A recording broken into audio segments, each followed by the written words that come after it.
ഇന്നത്തെ വീഡിയോയിൽ വളരെ ഇമ്പോർട്ടൻ്റ് ആയിട്ടുള്ള കുറച്ച് വിഷയങ്ങളാണ് നമ്മൾ നോക്കുന്നത്. അതിൽ ബംഗ്ലാദേശുമായിട്ട് ബന്ധപ്പെട്ടൊരു വിഷയം, പ്രത്യേകിച്ച് ഷെയ്ഖ് ഹസീന ഓപ്പണായിട്ട് തന്നെ ഒരു സ്റ്റേറ്റ്മെൻറ്റ് പുറത്തുവിട്ടിട്ടുണ്ട്. അപ്പോൾ അതായത് ഈ അവാമി ലീഗ് പാർട്ടിയുമായിട്ട് ബന്ധപ്പെട്ട് അവരുടെ റീയൂണിയൻ ബംഗ്ലാദേശിലേക്ക് തിരികെ പോകുന്നതുമായിട്ട് ബന്ധപ്പെട്ട് ഡിസംബറിൽ അവർ തിരികെ പോകുമെന്ന് പറഞ്ഞിട്ടുണ്ടായിരുന്നു. അപ്പോൾ അതിനെ തുടർന്ന് ബംഗ്ലാദേശിൻ്റെ ഉള്ളിൽ BNP പാർട്ടിയുടെ നേതാവും അതേപോലെ ബംഗ്ലാദേശിൻ്റെ ഇപ്പോഴത്തെ പ്രൈം മിനിസ്റ്റർ ആയിട്ടുള്ള താരിഖ് റഹ്മാൻ, പുള്ളിക്കാരൻ ഇന്ത്യയുമായിട്ട് ചില വിഷയങ്ങൾ പങ്കുവച്ചിട്ടുണ്ട്.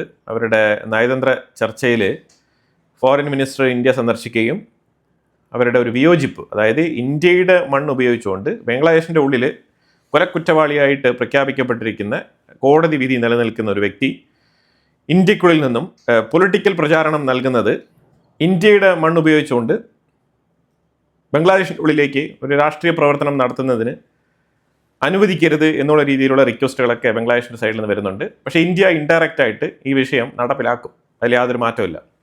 ഇവിടെ ഒരു കാര്യം വളരെ വ്യക്തമായിട്ട് മനസ്സിലാക്കാൻ പറ്റുന്നത്, ഇന്ത്യക്ക് ഒരിക്കലും ഷെയ്ഖ് ഹസീനയെ തിരികെ കൊടുക്കാൻ സാധിക്കില്ല. അതിന് പ്രധാനപ്പെട്ട ഒരു കാരണം എന്ന് വെച്ചാൽ, ഇന്ത്യയും ബംഗ്ലാദേശും തമ്മിൽ ഇത്തരത്തിലുള്ള കുറ്റവാളികളെ കൈമാറുന്നതുമായിട്ട് ബന്ധപ്പെട്ട് എക്സ്ട്രാഡിഷൻ ട്രീറ്റി ഉണ്ട്. പക്ഷേ ആ ട്രീറ്റിയിൽ പൊളിറ്റിക്കൽ പ്രിസണേഴ്സുമായിട്ട് ബന്ധപ്പെട്ട് ഇതേപോലെ അഭയം തേടി വരുന്ന രാഷ്ട്രീയക്കാരുമായിട്ട് ബന്ധപ്പെട്ട വിഷയത്തിൽ ഒരു ചെറിയ ക്ലോസ് ഉണ്ട്. ആ ക്ലോസ് നിലനിൽക്കുന്നുണ്ട്. ആ ക്ലോസ് ശരിക്കും ഷെയ്ഖ് ഹസീനയ്ക്ക് ഒരു പ്രൊട്ടക്ഷൻ കൊടുക്കുന്നുണ്ട്. അതുമാത്രമല്ല, ബംഗ്ലാദേശിനെ പോലെ ചെറിയൊരു രാജ്യം ഇന്ത്യയെ പോലത്തെ വലിയൊരു രാജ്യത്തിന് ഭീഷണിപ്പെടുത്തി ഷെയ്ഖ് ഹസീനയെ പോലത്തെ വലിയൊരു മുതിർന്ന നേതാവിനെ അവരുടെ രാജ്യത്തേക്ക് എക്സ്ട്രാഡിഷൻ ചെയ്ത് കൊണ്ടുപോകുക എന്ന് പറഞ്ഞു കഴിഞ്ഞാൽ അത് ഇന്ത്യക്ക് ഇച്ചിരി കുറച്ചുള്ള കാര്യമാണ്. അത് നയതന്ത്രപരമായിട്ട് മാത്രമല്ല, ആഗോളതലത്തിൽ തന്നെ ഇന്ത്യക്ക് ക്ഷീണം ചെയ്യുന്നൊരു പ്രവൃത്തിയാണ്. കാരണം ഒരു ചെറിയ രാജ്യം ഇന്ത്യയെ ഭീഷണിപ്പെടുത്തി അവർക്ക് വേണ്ട കാര്യം സാധിച്ചു എന്നുള്ള തരത്തിൽ അത് വ്യാഖ്യാനിക്കപ്പെടും. ശരി തെറ്റെന്നുള്ളത് പിന്നീട് ചർച്ച ചെയ്യപ്പെടുന്ന വിഷയങ്ങളാണ്. പക്ഷേ ആത്യന്തികമായിട്ട് ഇന്ത്യയെക്കുറിച്ച് ഇങ്ങനെ ഒരു പ്രൊജക്ഷൻ ഉണ്ടാവും. അപ്പോൾ അതുകൊണ്ട് ഇന്ത്യ തീർച്ചയായിട്ടും ഷെയ്ഖ് ഹസീനയെ ബംഗ്ലാദേശ് ചോദിക്കുന്നത് പോലെ ഒരു എക്സ്ട്രാഡിഷൻ ട്രീറ്റിയിലൂടെ തിരികെ കൊടുക്കില്ല. അതാണ് നമ്മൾ ഇതിനകത്ത് മനസ്സിലാക്കേണ്ടത്. ഇതുപോലെ തന്നെ മറ്റൊരു സ്റ്റേറ്റ്, പാകിസ്ഥാൻ്റെ അപ്പുറത്ത് കിടക്കുന്ന ബലൂചിസ്ഥാൻ ഓഗസ്റ്റ് 11 ബലൂച്ച് സ്വാതന്ത്ര്യ ദിനമായിട്ട് അവർ പ്രഖ്യാപിക്കുകയാണ്. പ്രത്യേകിച്ച് UK അവരുടെ ബലൂച്ച് സംഘടനകൾ അവർ പ്രത്യേകിച്ച് അവരുടെ സെപ്പറേറ്റ് ഫ്ലാഗ്, അവരുടെ സെപ്പറേറ്റ് ആന്തം, അവരുടെ സെപ്പറേറ്റ് കറൻസി ഇതൊക്കെ പ്രഖ്യാപിച്ചുകൊണ്ട് ഓഗസ്റ്റ് 11, 2026 അവർ ബലൂച്ച് സ്വാതന്ത്ര്യ ദിനമായിട്ട് അവർ ആചരിക്കുകയാണ്. എന്തുകൊണ്ടാണ് ഓഗസ്റ്റ് 11 എന്ന് പറഞ്ഞു കഴിഞ്ഞാൽ ഇതിനൊരു ചരിത്രമുണ്ട്. 1947 ഓഗസ്റ്റ് 11 ബ്രിട്ടീഷ് ബലൂചിസ്ഥാന് സ്വാതന്ത്ര്യം കൊടുത്തത്. ആ സ്വാതന്ത്ര്യത്തിനെ തട്ടിപ്പറിച്ചെടുത്തതാണ് പാകിസ്ഥാൻ. അത് സ്വാതന്ത്ര്യം കിട്ടി നെക്സ്റ്റ് മാർച്ച് മാസമാണ് പാകിസ്ഥാൻ ശരിക്കും ഈ ബലൂചിസ്ഥാനിലുള്ള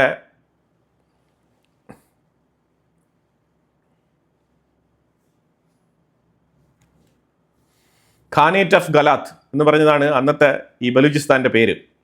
കാരണം അവിടെ ഖാൻ ആണ് ഭരിച്ചിരുന്നത്. ആ ഖാനേറ്റ് എന്ന് പറഞ്ഞ ആ പ്രൊവിൻസിന് സ്വാതന്ത്ര്യം നൽകിയത് ബ്രിട്ടീഷ് ഓഗസ്റ്റ് 11 1947. അപ്പോൾ അതുകൊണ്ട് ആ ഒരു ഡേറ്റ് എടുത്തുകൊണ്ട് പ്രഖ്യാപിച്ചുകൊണ്ടാണ് അവർ സ്വാതന്ത്ര്യ ദിനം എന്നുള്ള നിലയിൽ അവർ ഓഗസ്റ്റ് 11 ആ ഓഗസ്റ്റ് 11 ബലൂച്ച് സ്വാതന്ത്ര്യ ദിനമായിട്ട് അവർ ആചരിക്കുന്നത്.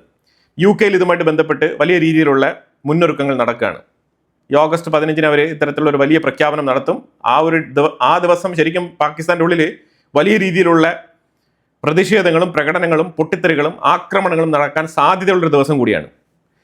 ഇത്തവണ ഓഗസ്റ്റ് 15 ഇന്ത്യൻ പ്രധാനമന്ത്രി ബലൂചിസ്ഥാനെ കുറിച്ച് പരാമർശിക്കാനുള്ള സാധ്യത വളരെ കൂടുതലാണ്. ഇന്ത്യൻ പ്രധാനമന്ത്രി ഒരിക്കൽ ഒരു ഓഗസ്റ്റ് 15 സ്പീച്ചിൽ ബലൂചിസ്ഥാനെ കുറിച്ച് പരാമർശിച്ചിട്ടുണ്ട്. പിന്നീട് കൂടുതലായിട്ട് അതുമായിട്ട് ബന്ധപ്പെട്ട് സ്ട്രെസ് ചെയ്ത് സംസാരിച്ചില്ല. പക്ഷേ ഇത്തവണ ചർച്ച അതുമായിട്ട് ബന്ധപ്പെട്ട് ചെറിയ പരാമർശമെങ്കിലും നടത്തും എന്നാണ് പ്രതീക്ഷിക്കപ്പെടുന്നത്. കാരണം വേറെ ഒന്നുകൊണ്ടല്ല, ഈ ബലൂച്ച് പാകിസ്ഥാനുമായിട്ട് 4 തവണ വലിയ രീതിയിലുള്ള സെപ്പറേറ്റ് സ്റ്റേറ്റിന് വേണ്ടിയിട്ടുള്ള പ്രതിഷേധങ്ങൾ നടത്തിയിട്ടുണ്ട് വലിയ രീതിയിൽ. ഇപ്പം നടന്നുകൊണ്ടിരിക്കുന്നത് 5ാമത്തെ പ്രതിഷേധമാണ്. വലിയ രീതിയിലുള്ള പ്രതിഷേധമാണ് ഇപ്പം നടന്നുകൊണ്ടിരിക്കുന്നത്. അവർക്ക് സെപ്പറേറ്റ് സ്റ്റേറ്റ് വേണം എന്നുള്ള അവരുടെ അവകാശത്തിന് വേണ്ടിയിട്ടുള്ള പോരാട്ടം.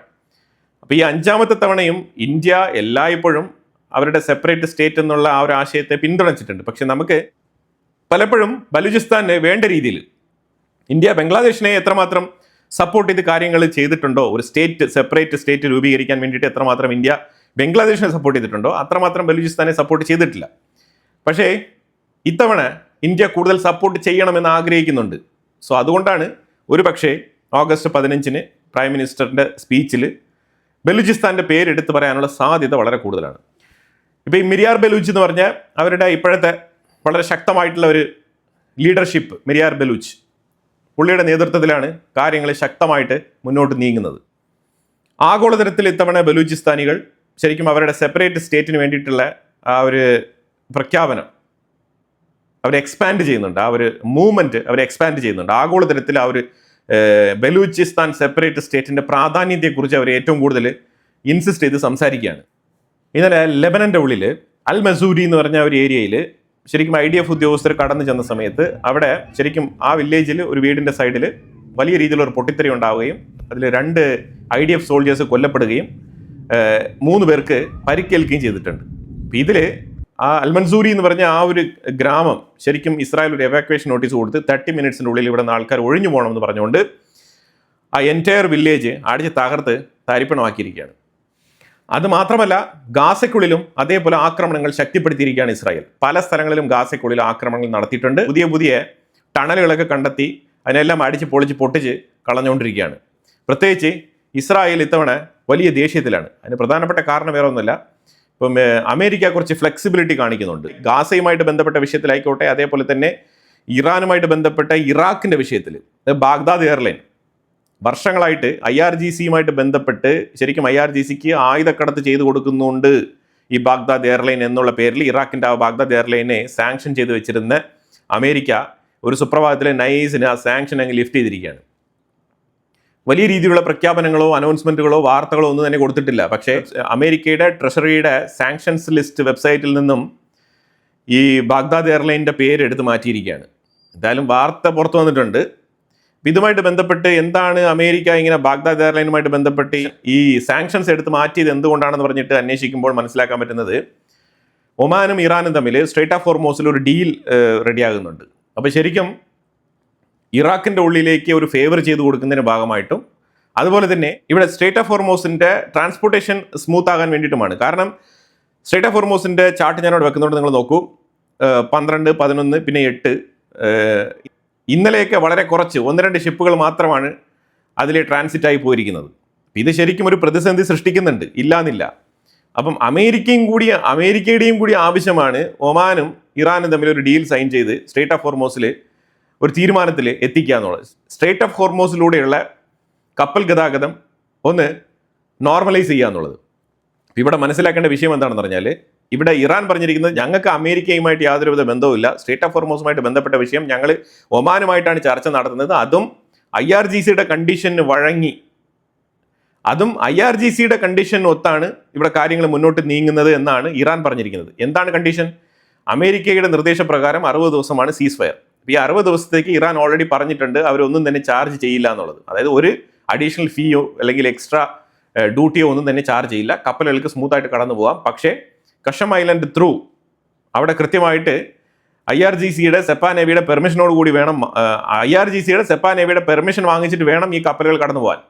അതായത് ആ ടോപ്പിൽ എത്തിയിട്ട്, അതായത് കേർവ്ഡ് സ്ട്രൈറ്റ് ഇല്ലേ, ആ സ്ട്രൈറ്റിൻ്റെ ഉള്ളിൽ കഷം ഐലൻഡിൻ്റെ ആ ബോർഡറിൽ എത്തി ഇറാനിലേക്ക് എൻട്രി ഇട്ടിട്ട് വേണം കപ്പലുകൾ കടന്നു പോകാൻ. അതിനുശേഷം നിങ്ങൾ ഒമാൻ വഴി വന്ന് പോവുകയോ ഫിജൈറ വഴി വന്ന് പോവുകയോ ഏത് വഴി വേണമെങ്കിലും നിങ്ങൾ പൊയ്ക്കോളൂ. പക്ഷേ IRGC ടച്ച് ചെയ്ത് മാത്രമേ പോകാൻ പറ്റൂ എന്നുള്ളതാണ് അതിൻ്റെ കണ്ടീഷൻ നമ്പർ 1. അതുപോലെ തന്നെ 60 ദിവസത്തേക്ക് ഇതിൽ യാതൊരു ചാർജും ഈടാക്കില്ല. പക്ഷേ 61ാമത്തെ ദിവസം ഇറാൻ അതിൽ ചാർജ് ഈടാക്കുമെന്നാണ് പറഞ്ഞിരിക്കുന്നത്, ഫീസ്. ഒമാന് വേണമെങ്കിൽ ഒമാന് ഇറാൻ്റെ അടുത്ത് ഡിമാൻഡ് ചെയ്തിട്ട് ആ പിരിവിൻ്റെ ഒരു ഭാഗം അവർക്ക് വാങ്ങിച്ചെടുക്കാം, താല്പര്യം ഉണ്ടെങ്കിൽ. ഇല്ലാന്നുണ്ടെങ്കിൽ വേണ്ട. അതാണ് ഇറാൻ്റെ ഇപ്പോഴത്തെ കണ്ടീഷൻ. ഇപ്പോൾ ഒമാൻ ഇപ്പോൾ ഇതിനകത്ത് സൈൻ ചെയ്യുമ്പോൾ ഒമാനും ഇറാനും തമ്മിൽ മാത്രമായിരിക്കും ആ ഡീൽ.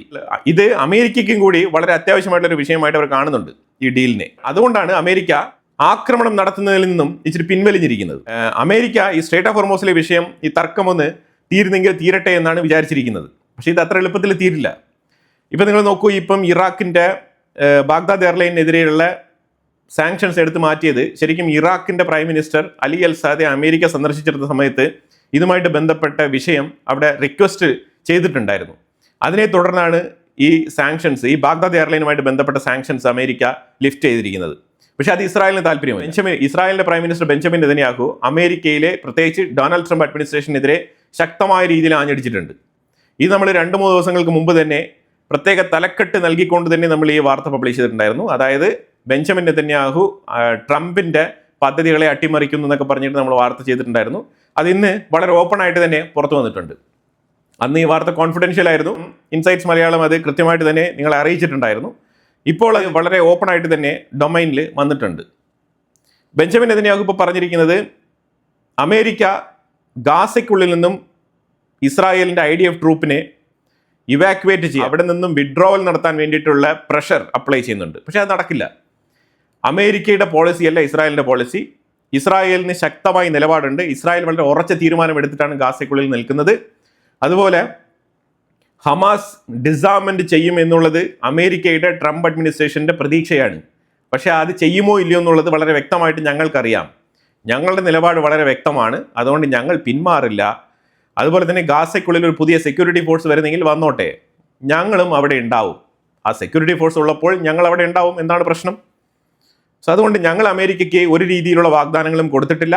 ഇത് അമേരിക്കയുടെ സ്റ്റേറ്റ്മെന്റ് ആണ്. ഞങ്ങളുടെ ഡീലോ ഞങ്ങളുടെ എഗ്രിഡ് സ്റ്റേറ്റ്മെന്റോ അല്ല എന്നാണ് ഇസ്രായേലിന്റെ പ്രൈം മിനിസ്റ്റർ ബെഞ്ചമിൻ നെതന്യാഹു വെട്ടി തുറന്ന് പറഞ്ഞിരിക്കുന്നത്. ഇതിന്റെ മറുപടി ഇനി ട്രംപ് അഡ്മിനിസ്ട്രേഷന്റെ സൈഡിൽ നിന്ന് വരേണ്ടതുണ്ട്. തീർച്ചയായിട്ടും അമേരിക്കയുടെ സൈഡിൽ നിന്നും ഇസ്രായേലിനുള്ളിലേക്ക് നല്ല പ്രഷർ അപ്ലൈ ചെയ്യപ്പെടും. അമേരിക്ക എടുക്കുന്ന തീരുമാനത്തിനോട് യോജിക്കണം, അവരോടൊപ്പം നിൽക്കണം. ഇസ്രായേൽ അങ്ങനെ തന്നെയാണ് കാലാകാലങ്ങളായിട്ട് പ്രവർത്തിച്ചിട്ടുള്ളത് എന്നുള്ള രീതിയിലുള്ള പ്രഷറൊക്കെ വരാൻ സാധ്യതയുണ്ട്. പക്ഷേ എന്നാലും ഇസ്രായേലിൻ്റെ നിലപാട് ഇപ്പം നിലവിൽ ഇതാണ്. മാത്രമല്ല, ഈ ബാഗ്ദാദ് എയർലൈനിൻ്റെ മേലുള്ള സാങ്ഷൻസ് ലിഫ്റ്റ് ചെയ്ത് കൊടുത്തതിൽ ഇസ്രായേലിന് വിയോജിപ്പുണ്ട്. ആ വിയോജിപ്പും കൂടി തുറന്നു പറയുന്നുണ്ട്. ഖലീൽ അൽ ഹയ ഹമാസിൻ്റെ നേതൃത്വം ഏറ്റെടുത്തതോടുകൂടി ശരിക്കും ഖത്തറിൻ്റെ ഉള്ളിൽ ഒരു ചെറിയ ഒരു പ്രശ്നം. ഖത്തറാണെന്നുണ്ടെങ്കിൽ ഈ പുതിയ പൊളിറ്റിക്കൽ നേതാക്കൾ ഖത്തർ സന്ദർശിക്കുന്നതുമായിട്ട് ബന്ധപ്പെട്ട് പ്രീ അപ്രൂവലും കാര്യങ്ങളൊക്കെ വേണം, ഒന്നുകൂടെ ലിസ്റ്റൊക്കെ സ്ക്രൂട്ടനൈസ് ചെയ്യപ്പെടേണ്ടതുണ്ട് എന്നുള്ള രീതിയിലൊക്കെ ഒരു ഓവർസൈറ്റിംഗ് നോട്ടീസ് ഇഷ്യൂ ചെയ്തിട്ടുണ്ട്. അതുമായിട്ട് ബന്ധപ്പെട്ട് ഹമാസും ഖത്തറും തമ്മിൽ ചെറിയ തർക്കങ്ങളൊക്കെ ഉടലെടുത്തിട്ടുണ്ട്. ഇപ്പം തീർച്ചയായിട്ടും ഹമാസും ഖത്തറും തമ്മിൽ അവർ രണ്ടുപേരും ഒരേ വ്യക്തികളാണ്. അവരാ വിഷയങ്ങളൊക്കെ സോൾവ് ചെയ്തോളും. ഹമാസിന് ഇതുമായിട്ട് ബന്ധപ്പെട്ട് കൂടുതൽ ടെൻഷൻ അടിക്കേണ്ട ആവശ്യമൊന്നുമില്ല. ഖത്തറാണ്, അവർ തീർച്ചയായിട്ടും ഹമാസിനെ അക്സെപ്റ്റ് ചെയ്തോളും. പക്ഷേ ഈ നേതൃത്വ നിരയിൽ വന്ന മാറ്റം ഖത്തർ ആഗ്രഹിച്ചതുപോലെയുള്ള ഒരു മാറ്റമല്ല.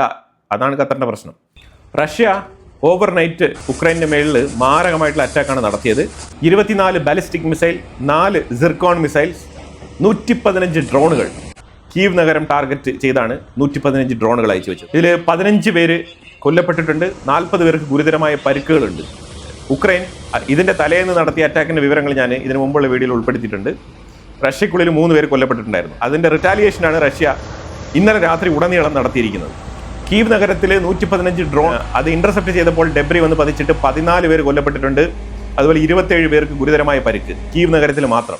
ഖാർക്കീവിൽ റഷ്യയുടെ അറ്റാക്ക് കൊണ്ട് ഇലക്ട്രിസിറ്റി ഡിസ്റ്റർബ് ആയിട്ടുണ്ട്. 13,000 കുടുംബങ്ങൾക്ക് ഇലക്ട്രിസിറ്റി ഇല്ല. ഒറ്റ ദിവസത്തെ അറ്റാക്കിൽ 13,000 കുടുംബങ്ങൾക്ക് ഇലക്ട്രിസിറ്റി ഇല്ലാതായിരിക്കുകയാണ്.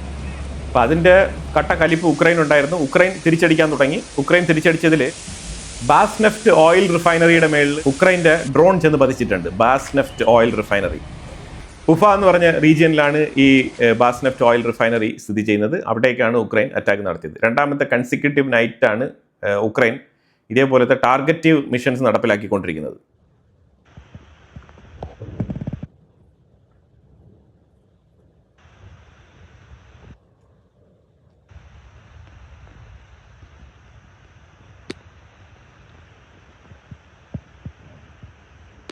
അതുപോലെ വൈൽഡ് ബെറീസിൻ്റെ ഒരു ഔട്ട്ലെറ്റ് അലക്സിൻ എന്ന് പറഞ്ഞ സ്ഥലത്ത് സ്ഥിതി ചെയ്യുന്ന ഈ വൈൽഡ് ബെറീസിൻ്റെ ഔട്ട്ലെറ്റിലേക്ക് അറ്റാക്ക് നടത്തിയിട്ടുണ്ട് ഉക്രൈൻ. അതുപോലെ സരട്ടോവ് റിഫൈനറി എന്ന് പറഞ്ഞ മറ്റൊരു റിഫൈനറിയിലേക്കും ഉക്രൈൻ അറ്റാക്ക് നടത്തിയിട്ടുണ്ട്. ഉക്രൈൻ ടാർഗറ്റഡ് അറ്റാക്ക് തന്നെയാണ് നടത്തുന്നത്. അതും പ്രത്യേകിച്ച് റഷ്യയുടെ എനർജി മേഖലയെ ബാധിക്കുന്ന തരത്തിലുള്ള പ്രത്യേകിച്ച് ഓയിൽ റിഫൈനറികൾ, റിഫൈൻഡ് ഓയിൽ റഷ്യക്കുള്ളിൽ ഷോർട്ടേജ് വരുന്ന രീതിയിലുള്ള അറ്റാക്കുകളാണ് ഉക്രൈൻ ഇപ്പോഴും തുടർന്ന് നടത്തിക്കൊണ്ടിരിക്കുന്നത്. അതുപോലെ വൈൽഡ് ബെറീസിൻ്റെ ലോജിസ്റ്റിക് ഫെസിലിറ്റീസ് പ്രത്യേകിച്ച് സമാര, മോസ്കോ, സെൻറ്റ് പീറ്റേഴ്സ്ബർഗ് ഈ സ്ഥലങ്ങളൊക്കെ ടാർഗറ്റ് ചെയ്തിട്ടുണ്ട്. ഇത് കഴിഞ്ഞ് നമ്മൾ നോക്കുകയാണെന്നുണ്ടെങ്കിൽ സൗദി അറേബ്യ ഹൂത്തികൾ അത് വലിയൊരു പ്രശ്നമായിട്ട് ഇപ്പോൾ മാറിക്കൊണ്ടിരിക്കുകയാണ്.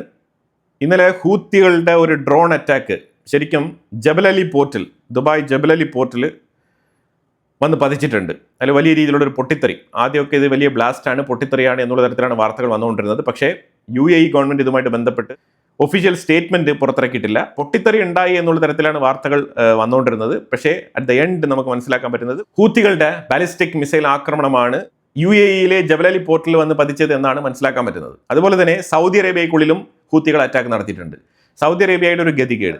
സൗദി അറേബ്യ വല്ലാതെ ആലോചിച്ചിട്ട് തിരിച്ചടിക്കുന്ന ഒരു രാജ്യമാണ്. ഇടപെടിന്നൊന്നും അവർ തീരുമാനം എടുക്കാറില്ല. വലിയ രീതിയിൽ ആലോചിച്ചിട്ടൊക്കെ ആയിരിക്കും അവർ തീരുമാനം എടുക്കുന്നത്. പക്ഷേ ഇപ്പം മനസ്സിലാക്കാൻ പറ്റുന്നത് സൗദി അറേബ്യ ഇസ്രായേലിനെതിരെ ഒരു കണ്ടംപ്റ്റ് രേഖപ്പെടുത്തിയിട്ടുണ്ട്. അതായത് ഗാസയിലും ലെബനന്റെ ഉള്ളിലും ഇസ്രായേൽ നടത്തിക്കൊണ്ടിരിക്കുന്ന ആക്രമണം, എസ്പെഷ്യലി ഗാസയ്ക്കുള്ളിൽ ഇസ്രായേൽ നടത്തിക്കൊണ്ടിരിക്കുന്ന ആക്രമണം, വെസ്റ്റ് ബാങ്കിന്റെ ഉള്ളിൽ ഇസ്രായേൽ നടത്തുന്ന സെർച്ച്, ഇതെല്ലാം തന്നെ ഇമ്മീഡിയറ്റ് ആയിട്ട് ഹാൾട്ട് ചെയ്യണം, അല്ലെങ്കിൽ ഒട്ടും ശരിയാവില്ല എന്നുള്ള രീതിയിൽ സൗദി അറേബ്യ ഇസ്രായേലിനെതിരെ കണ്ടംപ്റ്റ് രേഖപ്പെടുത്തിയിട്ടുണ്ട്.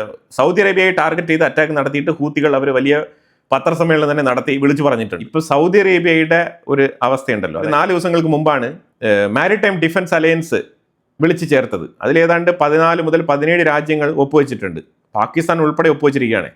പാകിസ്ഥാനൊക്കെ വരുന്നെങ്കിൽ പേടിക്കണം. കാരണം പാകിസ്ഥാനൊക്കെ വലിയ മിലിറ്ററിയാണ്. അവർ വന്നു കഴിഞ്ഞാൽ പിന്നെ ഹൂത്തികളൊക്കെ നെട്ടോട്ടമായിരിക്കും. ഇതേ പാകിസ്ഥാൻ തന്നെയാണ് സൗദി അറേബ്യയോടൊപ്പം ചേർന്ന് 2014 ഹൂത്തികളുടെ അടുത്ത് യുദ്ധത്തിന് പോയത്. എന്നിട്ടും ഹൂത്തികൾക്ക് ഒരു കുലുക്കവും സംഭവിച്ചിട്ടില്ല. ഇപ്പം എന്തായാലും മാരിടൈം ഡിഫൻസ് സെക്യൂരിറ്റി അലയൻസ് ഒക്കെ പാകിസ്ഥാനുമായിട്ട് ഒപ്പുവെച്ചിട്ട് സൗദി അറേബ്യ ഇപ്പോഴും ഉറക്കത്തിലാണ്. അവർ ഇതുവരെ ഉറക്കത്തിൽ നിന്ന് ഉണർന്നിട്ടില്ല. ഹൂത്തികളാണെന്നുണ്ടെങ്കിൽ തുരിതര സൗദി അറേബ്യയെ ടാർഗറ്റ് ചെയ്തുകൊണ്ടിരിക്കുകയാണ്. ഗ്രൗണ്ട് ഫോഴ്സിനെ ഇറക്കും, ഞങ്ങൾ യമൻ്റെ ഉള്ളിൽ മാരകമായിട്ടുള്ള ആക്രമണങ്ങൾ നടത്തും എന്നൊക്കെ വാർത്തകളൊക്കെ വരുന്നുണ്ട്. പക്ഷേ ഇതുവരെ എഫക്റ്റീവായിട്ട് ഒന്നും തന്നെ പ്രാക്ടിക്കലി കാണാൻ കഴിയുന്നില്ല. അതുപോലെ തന്നെ ഇന്നലെ MSV ഫൈസ് നൂർ എന്ന് പറഞ്ഞ ഒരു ഇന്ത്യൻ കപ്പലിന് നേരെ ഹൂത്തികൾ അറ്റാക്ക് നടത്തിയിട്ടുണ്ട്. അത് കറക്റ്റ് ബാബൽ മന്ദേബ് ക്രോസ് ചെയ്ത് വരുന്ന സമയത്താണ് അറ്റാക്ക് നടത്തിയിരിക്കുന്നത്. ഡാമേജ് സംഭവിച്ചിട്ടുണ്ട് കപ്പലിന്. യമനിൽ നിന്നും നോർത്ത് വെസ്റ്റ് അൽ മഖ്വ എന്ന് പറഞ്ഞ സ്ഥലത്ത് 9 നോട്ടിക്കൽ മൈൽ അകലെ വെച്ചിട്ടാണ് ഈ കപ്പലിനെതിരെ ആക്രമണം നടന്നിരിക്കുന്നത്. അപ്പോൾ എന്തായാലും ക്രൂ മെമ്പേഴ്സിനെ എല്ലാം റെസ്ക്യൂ ചെയ്തതായിട്ട് വാർത്തകൾ വരുന്നുണ്ട്. അതുപോലെ കപ്പൽ ഏതാണ്ട് മുങ്ങുന്ന അവസ്ഥയിൽ തന്നെയാണ്. അത്തരത്തിലുള്ള അറ്റാക്കാണ് നടത്തിയിരിക്കുന്നത്. ജർമ്മനിയിൽ ലെയ്പ്സിഗ് എയർപോർട്ടിൽ ഒരു ഡ്രോൺ വന്ന് ലാൻഡ് ചെയ്ത്, ഇവർ അതൊക്കെ സൂം ചെയ്ത് നോക്കുമ്പോഴത്തേക്കും അവർക്ക് മനസ്സിലാക്കാൻ പറ്റി അതിനകത്ത് വെടിമരുന്ന് എക്സ്പ്ലോസീവ് നിറച്ച ഒരു ഡ്രോണാണ് അവിടെ വന്ന് ലാൻഡ് ചെയ്തത്. ഇമ്മീഡിയറ്റ് ആയിട്ട് ജർമ്മനി എയർപോർട്ടൊക്കെ ക്ലോസ് ചെയ്ത് പ്രത്യേക അനൗൺസ്മെൻ്റ് ഒക്കെ കൊടുത്ത് പിന്നെ ആ ഡ്രോണിനെ കൃത്യമായിട്ട് അപ്രോച്ച് ചെയ്ത് ഡിസ്മാൻഡിൽ ചെയ്തിട്ടാണ് പിന്നെ ഓപ്പറേഷൻ നോർമലൈസ് ചെയ്തത്. ജർമ്മനിക്ക് ഒരു ത്രെട്ട്. ജർമ്മനി ഇപ്പോൾ ഉടനെ റഷ്യയാണ് പോയിന്റ് ഔട്ട് ചെയ്യാൻ പോകുന്നത്. ഉക്രൈനെ അവരൊരിക്കലും പോയിന്റ് ഔട്ട് ചെയ്യില്ല. ഉക്രൈൻ ആണെന്നുണ്ടെങ്കിൽ പോളണ്ടിൻ്റെ ഉള്ളിലും അതുപോലെ റൊമേനിയയുടെ ഉള്ളിലും പലപ്പോഴും ഈ നാറ്റോ രാജ്യങ്ങളെ യുദ്ധത്തിലേക്ക് കൊണ്ടുവരാൻ വേണ്ടിയിട്ട് നാറ്റോ രാജ്യങ്ങൾക്കുള്ളിൽ പലപ്പോഴും ഉക്രൈൻ്റെ ഡ്രോൺ ചെന്ന് പതിച്ചിട്ടുണ്ട്. എന്നിട്ട് ആദ്യഘട്ടങ്ങളിലൊക്കെ അത് റഷ്യയുടെ പേരിൽ അറിയപ്പെടുകയും റഷ്യയാണ് അങ്ങനത്തെ ഡ്രോണൊക്കെ അയച്ചത് എന്നുള്ള തരത്തിൽ വാർത്തകൾ പ്രചരിപ്പിക്കപ്പെടുകയും പിന്നീട് തെളിവ് വരുമ്പോഴത്തേക്കും അത് ഉക്രൈൻ്റെ ഡ്രോൺ ആണെന്ന് കണ്ടെത്തുകയും പിന്നീട് ഈ രാജ്യങ്ങളൊക്കെ മിണ്ടാതിരിക്കുകയും ചെയ്യുന്ന സാഹചര്യമാണ് ഉണ്ടായിട്ടുള്ളത്. ഇപ്പം നിലവിൽ ജർമ്മനി വീണ്ടും റഷ്യയെ തന്നെയാണ് പോയിന്റ് ഔട്ട് ചെയ്തിരിക്കുന്നത്. പക്ഷേ investigations are going on. Iran ആണെന്നുണ്ടെങ്കിൽ പ്രതിഷേധക്കാരെ അറസ്റ്റ് ചെയ്ത് വെച്ചിട്ടുണ്ടായിരുന്നല്ലോ. കഴിഞ്ഞ മാർച്ച് മുതൽ കുറേ ആൾക്കാരെ അറസ്റ്റ് ചെയ്ത് വെച്ചിട്ടുണ്ട്. ഇതുവരെ 56 പേരെ തൂക്കിക്കൊന്നിട്ടുണ്ട്, വധിച്ചിട്ടുണ്ട്. കണ്ടിന്യൂസ് ആയിട്ട് ആ പ്രോസസ്സ് നടന്നുകൊണ്ടിരിക്കുകയാണ്. അതായത് ഇങ്ങനെ വധശിക്ഷ നടപ്പിലാക്കരുത് എന്ന് പറഞ്ഞിട്ടാണ് ട്രംപ് ഞാൻ നിങ്ങളെ രക്ഷിക്കാൻ വരുമെന്നൊക്കെ പറഞ്ഞുകൊണ്ട് ഇറാന്റെ യുവാക്കൾക്ക് ഒരു ഗോഡ് ഫാദർ എന്നുള്ള നിലയിൽ വലിയ രീതിയിലുള്ള പ്രതിച്ഛായയൊക്കെ ഉയർത്തി കാണിച്ചുകൊണ്ടാണ് ട്രംപ് യുദ്ധത്തിന് ഇറങ്ങിയത്. പക്ഷേ ഇപ്പോഴും ഇറാൻ സൂപ്പറായിട്ട് വധശിക്ഷ നടപ്പിലാക്കിക്കൊണ്ടിരിക്കുകയാണ്. ട്രംപിനാണെങ്കിലോ ഒന്നും ചെയ്യാനും കഴിയുന്നില്ല. ഇതാണ് നിലവിലെ സാഹചര്യം. അമേരിക്ക ഒരു സൈഡിൽ സ്ട്രേറ്റ് ഓഫ് ഹോർമൂസിൽ സ്മൂത്ത് ആയിട്ടുള്ള ട്രാൻസ്ഷിപ്മെൻറ്റ് ഉറപ്പുവരുത്താൻ വേണ്ടിയിട്ടുള്ള നെഗോസിയേഷൻ മുന്നോട്ട് പോട്ടെ എന്ന് വിചാരിക്കുമ്പോഴും 22 കപ്പലുകൾ, അമേരിക്കയുടെ കപ്പലുകൾ, ഡിസ്ട്രോയേഴ്സ്, അതേപോലെ തന്നെ അവരുടെ സർവൈലൻസ്, ഇതെല്ലാം തന്നെ അവിടെ റെഡി മൊമെന്റിൽ നിൽക്കുകയാണ്. 22 ഷിപ്പുകൾ ആ സ്ട്രേറ്റ് ഓഫ് ഹോർമൂസ് റീജിയനിൽ തന്നെ ഉണ്ട്. ഇറാനെ ചുറ്റിപ്പറ്റി തന്നെ കിടപ്പുണ്ട്. ഞാൻ അതിൻ്റെ മാപ്പ് ഇവിടെ ആഡ് ചെയ്തിട്ടുണ്ട്. അതായത് ഏത് മൊമെന്റിലും എന്തും സംഭവിക്കാം. കൃത്യമായിട്ട് അവരുടെ സർവൈലൻസ് എയർക്രാഫ്റ്റുകളെല്ലാം തന്നെ കൃത്യമായി ഇറാനെ നിരീക്ഷിച്ചുകൊണ്ട് തന്നെയാണ് 24/7 ഉള്ളത്. സൗദി അറാംകോയുടെ CEO പറഞ്ഞിരിക്കുന്നത് സ്ട്രേറ്റ് ഓഫ് ഹോർമൂസിൽ ഷിപ്മെൻറ്റ് നടക്കുന്നില്ല, ബാബൽ മന്ദേബിലും ഷിപ്മെൻറ്റ് നടക്കുന്നില്ല. ഇപ്പോൾ പരമാവധി ആഫ്രിക്കയെ വലം വെച്ചുകൊണ്ടാണ് കപ്പലുകൾ പോകേണ്ട ഒരു സാഹചര്യം രൂപപ്പെട്ടിരിക്കുന്നത്. ഈ സാഹചര്യത്തിൽ 2.6 billion barrel per day global മാർക്കറ്റിൽ നഷ്ടപ്പെടുകയാണ്. ഇത് ശരിക്കും പറഞ്ഞാൽ വലിയ രീതിയിലുള്ള ഒരു ഇമ്പാക്റ്റ് ഉണ്ടാക്കും. ഈ എനർജി മേഖലയിൽ ഇത് വലിയ രീതിയിലുള്ള ഒരു ഇമ്പാക്റ്റ് ഉണ്ടാക്കുമെന്നാണ് അറാംകോയുടെ CEO വിഷമം പങ്കുവച്ചിരിക്കുന്നത്. പറഞ്ഞിട്ട് കാര്യമില്ല, ഹൂത്തികളെ അടിച്ചൊതുക്കൂ. അത് കഴിയുമ്പോൾ നിങ്ങൾക്ക് കാര്യങ്ങളൊക്കെ വ്യക്തമാവും. പ്രത്യേകിച്ച് യാൻബു റീജിയനിൽ നിങ്ങൾക്ക് കയറ്റി അയക്കാം. സ്ട്രേറ്റ് ഓഫ് ഹോർമൂസ് ഇറാനുമായിട്ട് ചർച്ച നടത്തി നിങ്ങൾക്ക് അവിടെയും സേഫ് ആയിട്ടുള്ള റൂട്ട് കരസ്ഥമാക്കാൻ കഴിഞ്ഞാൽ വളരെ നല്ലതാണ്. ഇറാനുമായിട്ട് ചർച്ച നടത്തി കഴിഞ്ഞാൽ അവർ വല്ല ഫീസൊക്കെ വല്ലതും കുറച്ച് തരും. അതിലൂടെ കഷം ഐലൻഡ് ടച്ച് ചെയ്ത് പോകുകയാണെന്നുണ്ടെങ്കിൽ പ്രശ്നമില്ല. അപ്പോൾ സ്മൂത്തായിട്ട് ട്രാൻസ്പോർട്ടേഷൻ നടക്കും. അല്ലാതെ മിഡിൽ ഈസ്റ്റിലെ അമേരിക്ക ഞാനാണെന്ന് പറഞ്ഞുകൊണ്ട് ഇറങ്ങി തിരിച്ചു കഴിഞ്ഞാൽ ചിലപ്പോൾ ഇങ്ങനെയൊക്കെ സംഭവിക്കും. വലിയ നേട്ടങ്ങൾ ഒറ്റയ്ക്ക് നിന്ന് നേടണമെന്നുണ്ടെങ്കിൽ തീർച്ചയായിട്ടും കുറച്ച് സാക്രിഫൈസ് ചെയ്യേണ്ടി വരും. അപ്പോൾ ആ സാക്രിഫൈസ് ചെയ്യാൻ തയ്യാറല്ല എന്നുണ്ടെങ്കിൽ മുട്ടുമടക്കുക. രണ്ടിലൊന്നേ പറ്റൂ.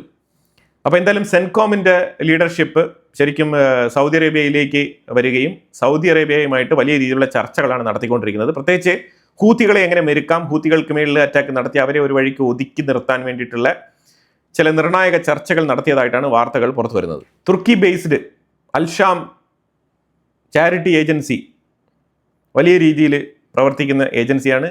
UK ഏറ്റവും കൂടുതൽ ഇത് പ്രവർത്തിച്ചുകൊണ്ടിരിക്കുന്നത്. UK ഈ കമ്പനിയുടെ ഡയറക്ടറെ അറസ്റ്റ് ചെയ്തിരിക്കുകയാണ്. മുഹമ്മദ് യൂസഫ് ഹസ്ന എന്നാണ് ഇയാളുടെ പേര്.